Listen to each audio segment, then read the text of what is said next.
Garbage, toxic and poisonous, stretched as far as Sylis could see as the hover pod bounced up and down over the uneven terrain. He judged the landfill to be about 30 miles in every direction in this zone. This was the last contaminated zone they would have to visit tonight before the sun came up and the pillars of hazardous vapor could be seen more clearly by the floating cities above. It wasn't like the people cared what happened to their trash, but they did care about the radiation that it occasionally gave off. He looked down with perhaps a bit of loneliness to know that these pieces of property were abandoned so easily. Can you imagine holding a toxic substance up to your face every day? Sylis didn't understand what Darius was talking about until he saw a small cell phone from the early 2000s pass by in the garbage heap below. And then he remembered the substances inside that caused neurological problems in humans. Mercury, lithium, and lead being the most common among these ancient devices. "What are old phones doing on the surface?" said Sylis. A pillar of heat appeared on the infrared scanner through his biohazard helmet. It was a head emanating from a mound of metal robotic appendages.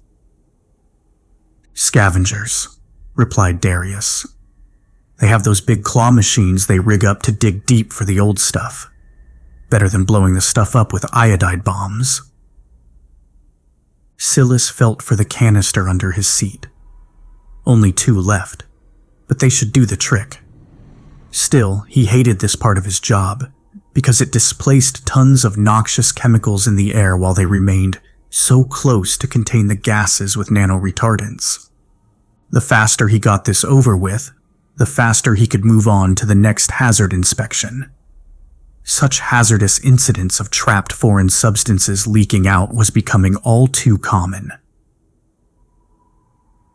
As Darius veered the hovercraft to a stop, Sylis jumped down and felt the flex suit grip his body tight. It was light and sturdy and provided enough radiation protection to survive 12 nuclear bombs. He looked up at the heat signature coming from the mound and wanted to tell Darius how silly it was that their jobs as hazard specialists were to make sure the past wouldn't come back to haunt society. But he chose not to, throwing the iodide capsule up the hill. Darius was getting the long, narrow retardant gun and backing away. "You think we'll find any treasure this time?" "I wouldn't call it treasure. Picking up old garbage won't stop people from making new crap they don't need and tossing it here when they're done with it." Sylis walked toward the craft and pressed the detonate button, which caused a heat wave to hit his back softly, along with several robotic arms and metal. He didn't have time to worry about minor injuries. The bombs weren't really that powerful anyways. He turned to scan for immediate radiation, but his eyes grew wide when he saw, or thought he saw, scurrying creatures in the blue iodide mist. As the mist settled, doing its job to reduce the radiation, the movement disappeared. Sylis groped for stability, moving forward up the garbage slope, and squinted. "Yo, get out of the way," said Darius. "You didn't see that?" He blinked his infrared display off. Darius followed behind up the rough slope, and it was Darius who spoke. "There. Look. It's like a little hole. Is that a cave? The bomb didn't do that. It's supposed to just create a vapor cloud and seep down to the bottom." Sylis looked at the small crater and saw the dark crevice. He got close and peered inside. The tunnel was rounded inside and extended further into complete darkness.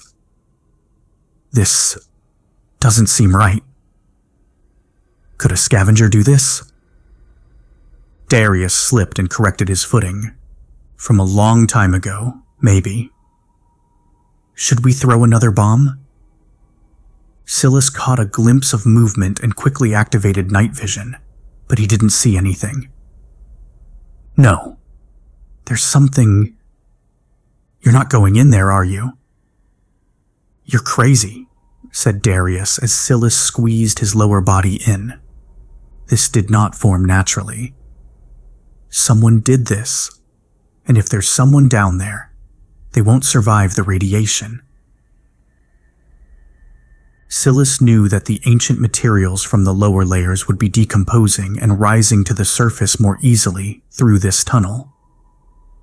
If he could reach the base, he could place the iodide capsule there for optimal results. The past always comes back to haunt us. Be careful. And bring back a souvenir, Darius laughed, not understanding that the devices further down would have turned to essentially dirt. Inside, Sylis had barely enough room to turn his body. It felt more like a coffin than a tunnel. Hand me the capsule. Don't leave without me. I hate being thrown out with the trash. He slid further in and grabbed the capsule from Darius's hand. He gently pushed metal sheets out of the way and swiveled his hips to make room. Once further inside, he could feel that there was more space as the tunnel opened up.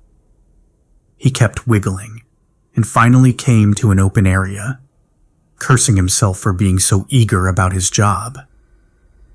Here he was able to move his head, and he could see that the tunnel curved downward and to the right.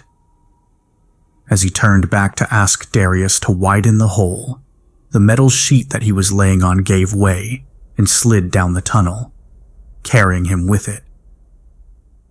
As he fell down the tunnel, he tried to turn and grab for any object that was poking out of the garbage, but the chute seemed to be coated with a greasy biofilm, accelerating his descent, which was like falling down an esophagus. The fall became steeper, every few feet driving further from the surface. He tried to focus on rational thoughts, ridding his mind of despair in the darkness and trash around him. The layers were at least 1 mile high. If he went that far down, he would indeed be doomed. But the hole, as it rushed around him, had to be made by someone. Or something. The thoughts gave him chills right before the chute dropped away, and he was falling straight down. The plastic layer that covered the older layers was also punctured, he imagined. His breath was sucked away. He could sense that he was in a large chamber of emptiness. That was until his legs collided with debris, and he toppled backward down another slope. He watched the hole fall away from him as the hope of escape also fell away, and he hit the jagged ground hard. The pain woke him up, throbbing from his forehead. He sat back and groaned. The visor display glitched with random text, and the night vision was no longer active. His helmet was busted, but he was still breathing normal air. His oxygen wasn't busted, at least, but his head felt like a swirling toilet going down the drain. As he stood, he realized the flooring was more uneven than his equilibrium. As his eyes focused, he found that the chamber was cave-like, filled with small mounds of black dirt, and had a 30-foot-high ceiling. He had to find an exit before the radiation burned through the suit. But judging from the warmth around him emanating from the dirt piles, he only had a few minutes. He ran and stumbled over the rocky surfaces, pulling himself up and tumbling over other mounds.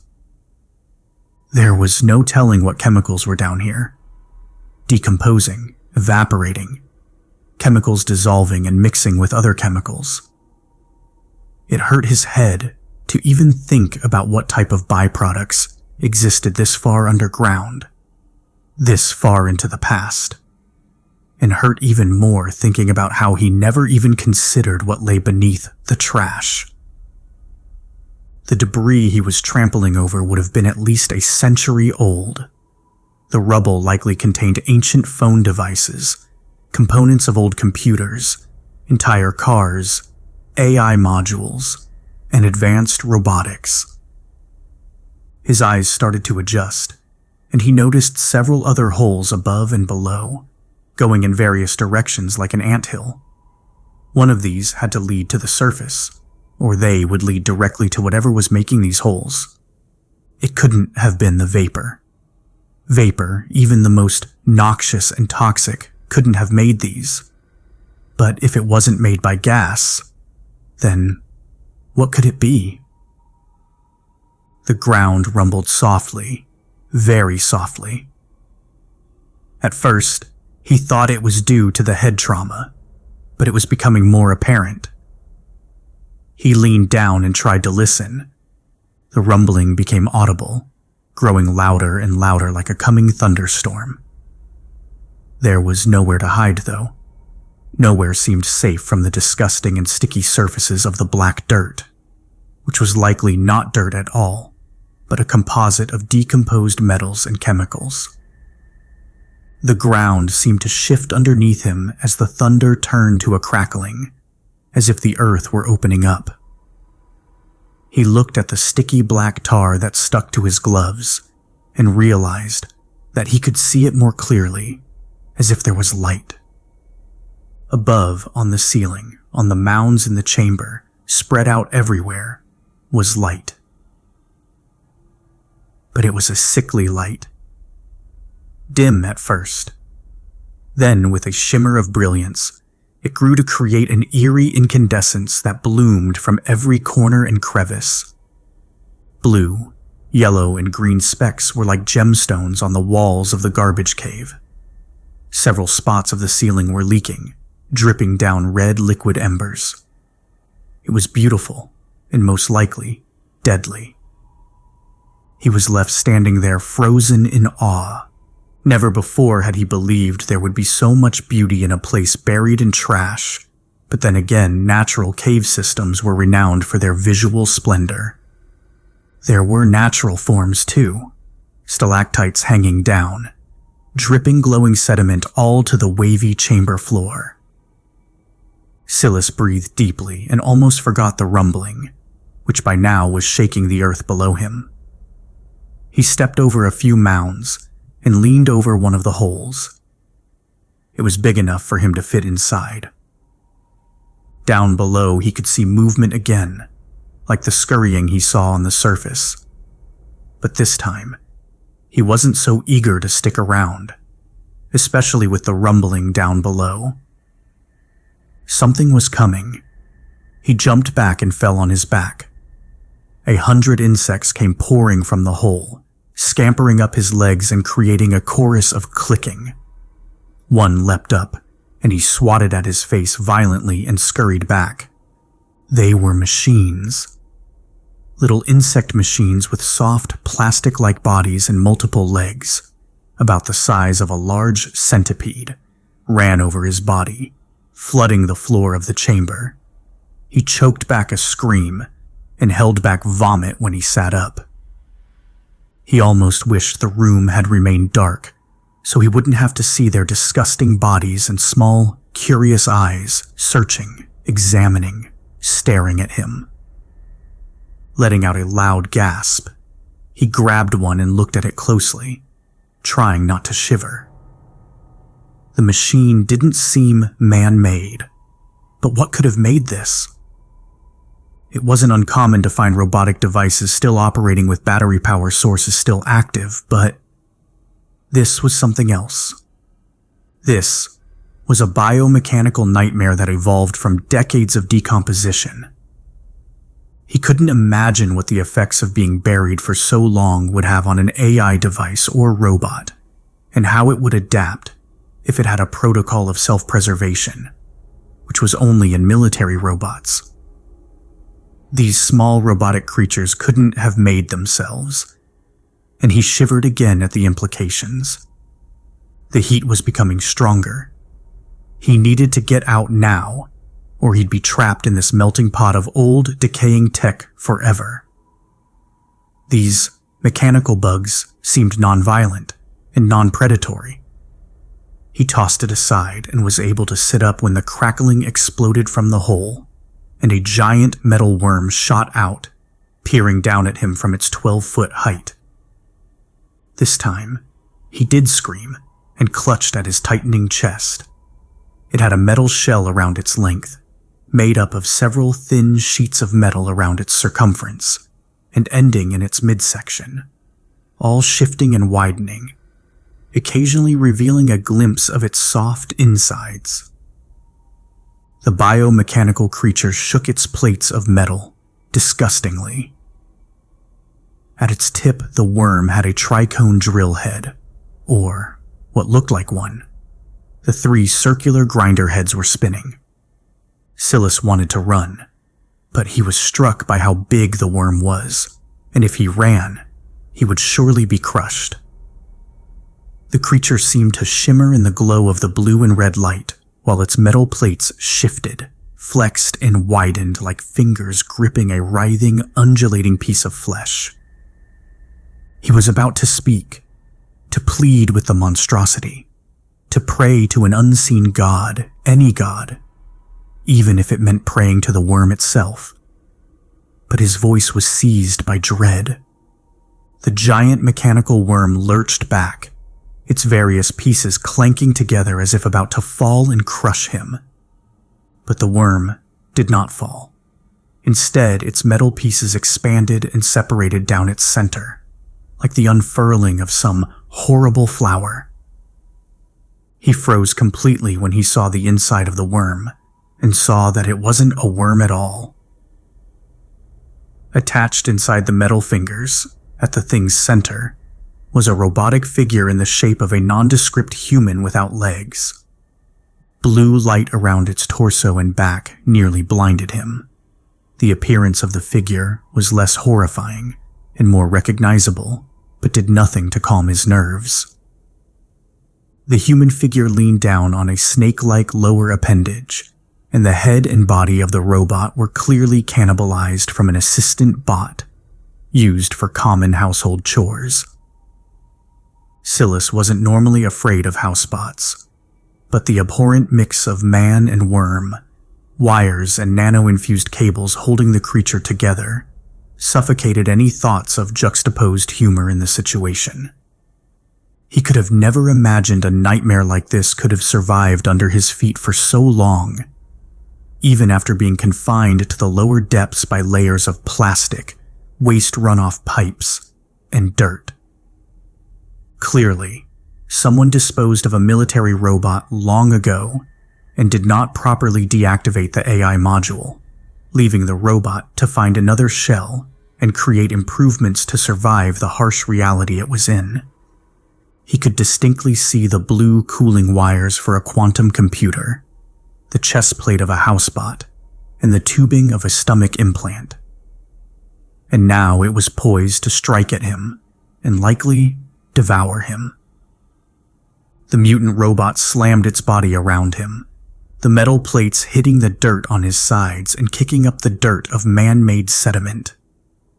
2 robotic arms grabbed at Sylis's suit and brought him closer to the eye sockets.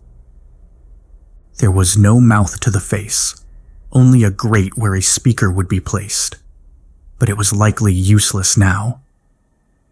On closer view, the bald head and white chest plate of the bot was standard, but the intricacies in which the metal plates connected to each other and shifted like the wings of a bird inspired awe in him.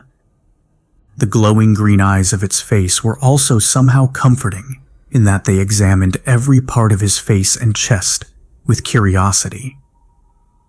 It was that almost intimate moment of curiosity that they shared with each other that prompted Sylis to reach out and touch the back, fluttering spine of its outer shell. The hard wires were almost like a rib cage. He would have spoken, offering the mutant comforting words, but it slammed his body into the ragged dirt and shook its head aggressively.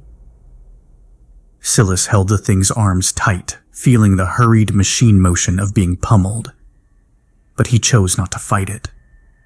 Through blurred eyes, he tried to understand why, but then he realized this was the creature's domain, and he didn't belong, which meant soon he would be dead. The mutant clacked its spinal plates and picked him up, holding him up and examining him one last time before closing the metal ribcage around him. His vision started to fade as Sylis embraced the robotic body with his arms. Trash had been his life.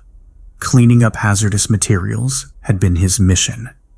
This mutant, whether benevolent or cruel, should be respected for its unique circumstance and accidental existence, formed by nature's laws, as a result of man's disposal of crap they didn't want. He tried to look into its lifeless eyes to identify its needs and purpose, but it probably didn't have any. His heart ached for such a lonely creature, if it could even be called that. Perhaps it would take him deeper and give him a chance to see how the mutant lived and survived. His curiosity of seeing this, seeing something no one else may ever see, was more important than his own life, which consisted of ridding the garbage fields of chemical hazards. He touched the robotic mutant's face and wanted to tell him that he was ready to be taken, to experience a sight that no man had ever seen. The mutant suddenly grabbed him by the neck, and Sylis held on as the giant worm dove into one of the tunnels. There was that rush of falling, the sound of metal clanking against dirt, and the impact of the dirt hitting the spinning drill. The impact was like a hammer to his head, and slowly, his eyes started to fade to black. He was being taken. Somewhere deep, somewhere forbidden, somewhere beautiful and terrible. His eyes opened. The world was fuzzy, yet bright. Time had passed since he was unconscious, but he couldn't tell how long. The mutant entity was gone. As his eyes adjusted, he realized he was on the surface and he sighed deeply, closing his eyes tightly. There were no holes around. The surface was relatively flat. Darius or the hovercraft were nowhere to be seen, but he didn't care. The mutant had rejected him, thereby denying him the truth about its origin. Rejected like so much trash and refuse that lay around him. Rejected by what may have been a superior being. The sunshine was warming, less warming than the radiation he had felt below. He mourned, his head in his hands, knowing that he was not worthy enough to be accepted by a being born of waste and decay.